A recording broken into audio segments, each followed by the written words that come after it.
Hello friends, daily உங்களுக்காக ஒரு கதை சொல்லிட்டு இருக்கிறேன். அதே மாதிரி தான் இன்னைக்கு ஒரு சுவாரஸ்யமான கதையோட வந்திருக்கேன். நம்ம எல்லாரும் இப்போ 2025 இருக்கோங்க.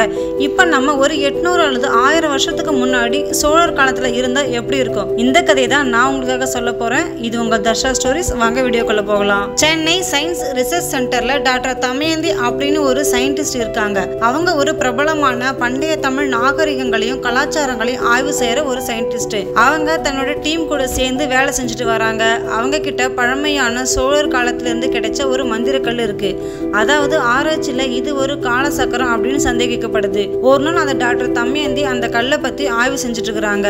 அந்த மந்திரக்கல்லுல ஒரு சில மர்ம குறியீடுகள்லாம் இருக்கு. டாக்டர் தமயந்தி என்ன பண்றாங்க, அதனோட உண்மையான அர்த்தத்தையும் கண்டுபிடிக்கணும், என்னன்னு தெரிஞ்சுக்கணும் அப்படின்னு வழக்கமான சில சயின்ஸ் டெக்னிக்கெல்லாம் பயன்படுத்துறாங்க. ஆனா ஒரு சிலிக்கான் மாதிரி இருக்கிற ஒரு இடத்துல தவறுதலாக ஒரு குறிப்பிட்ட முறையில கதிர்கள் செலுத்தும் போது அந்த மந்திரங்கள் தன் உண்மையான சக்தியை வெளிப்படுத்த ஆரம்பிச்சிருச்சு. இதுக்கப்புறம் தான் கதையோட ட்விஸ்டே இருக்கு. திடீரென கண்முன்னே ஒளிக்கதிர்கள்லாம் பளபளக்குது. அந்த டாக்டர் தமயந்தி தன்னை கட்டுப்படுத்த முடியாம மயக்கம் போட்டு விழுந்துடுறாங்க. கண்களை திறந்து பார்க்கும்போது ஒரு வித்தியாசமான உலகத்துல இருக்கிறாங்க. அதாவது அவங்க சரியா எங்க இருக்காங்கன்னா சோழ பேரரசோட காலத்துல இருக்கிறாங்க. அவங்கள சுத்தி நிறைய தொன்மையான பாரம்பரியமான நுட்ப வேலைகள்லாம் உள்ள கட்டிடங்கள், காவலர்கள், யானைகள், குதிரைகள் எல்லாம் முழுக்க சங்ககால தமிழ் மண்ணின் தனித்தன்மையை காட்டுற மாதிரி அந்த இடம் இருக்கு. டாக்டர் தமயந்தி, நான் கனவுல இருக்கிறேன்னா நான் எங்க இருக்கிறேன் அப்படின்னு திகைச்சு போய் உட்கார்ந்துட்டு இருக்கிறாங்க. இல்ல இது ஒரு உண்மையான உலகம் தான் அப்படின்னு யோசிச்சுட்டு இருக்கும் போது ஒண்ணுமே புரியாம குழப்பத்துல நடந்து போறாங்க. இது ஒரு உண்மையான உலகம் அப்படின்னு யோசிச்சு பாக்குறாங்க. தமயந்திக்கு என்ன செய்யறதுன்னு புரியாம நடந்து போயிட்டு இருக்கிறாங்க. அவளுடைய ஆடைகள், அவங்களுடைய பேச்சு முறை, நடத்தை எல்லாமே வித்தியாசமானதாக இருந்ததுனால மக்கள் அவளை ஒரு மர்ம பெண், ஒரு தீயவள், ஒரு திருடி, ஒரு கொலகாரன்னு நினைக்கிறாங்க. அந்த சூழ்நிலையில சில காவலர்கள் அவளை சோழர் அரசவைக்கு அழைச்சிட்டு போறாங்க.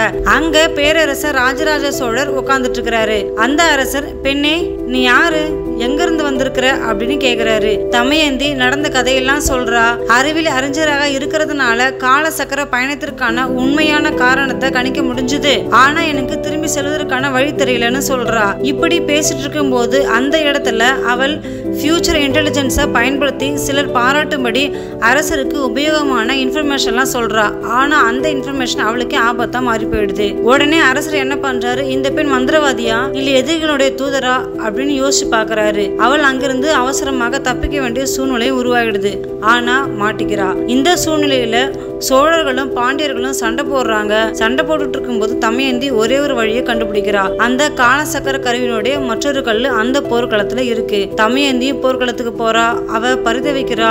ஒன்னும் புரியல, ஒரே பயமா இருக்கு. ஆனா விடாம போராடிட்டே இருக்கிறா. கடைசியில ஒரு மந்திர கல்ல கண்டுபிடிக்கிறா. அந்த அடையாளங்களை புரிஞ்சுக்கிட்டு அவள் மீண்டும் தன்னோட காலத்திற்கு திரும்பி வரா. தமயந்தி கண் விழிச்சு பார்க்கும்போது மீண்டும் சென்னையில அதே சயின்ஸ் ரிசர்ச் சென்டர்ல உட்கார்ந்துட்டு இருக்கிறா. தமயந்தியோடைய ஆபீசரு, நீங்க என்ன முட்டாளா, இவ்வளவு நேரம் தூங்கிட்டு இருக்கிறீங்க, நீங்க 10 நிமிஷமா தூங்கிட்டு இருக்கிறீங்க அப்படின்னு சொல்றாரு. தமயந்திக்கு ஒரே ஆச்சரியமா இருக்கு. நான் தூங்கிட்டு இருந்தேனா 10 நிமிஷமாவா, இது உண்மைதானா இல்ல கனவா, நான் எங்க இருக்கிறேன் அப்படின்னு யோசிச்சு பாக்குறா. அவ கையில ஒரு பழைய சோழர் முத்திரை இருக்கு. இது உண்மையான ஒரு கால பயணம் அப்படின்றதுல சந்தேகம் இல்லை அப்படின்றத அவ புரிஞ்சுக்கிறா.